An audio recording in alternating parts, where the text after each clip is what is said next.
যুক্তি সহকারে যতক্ষণ এই সিদ্ধান্ত না মানবে ততক্ষণ পর্যন্ত আপনার রবের কসম ওরা ইমানদার হতে পারবে না। আমি এই হাজার হাজার জনতাকে প্রশ্ন করতে চাই, আমরা কি ইমানদার হতে চাই না? যদি বলুন চাই কিনা? তাহলে আল্লাহ এবং রাসূলের সিদ্ধান্তে নাক গলানো যাবে না। মহান আল্লাহ যা বলেছেন সেটা হাসি মুখে মানতে হবে, কোনো প্রশ্ন তোলা যাবে না।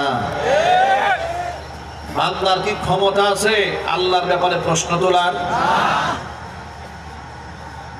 আল্লাহর ব্যাপারে প্রশ্ন তোলা যায় না। তার কারণ মানুষ জ্ঞানের দিক থেকে একেবারেই সীমিত। কোরআন বলেছে ওয়ামা উতীতুম মিনাল ইলমি ইল্লা কালিলা, তোমাদেরকে খুব সামান্যতম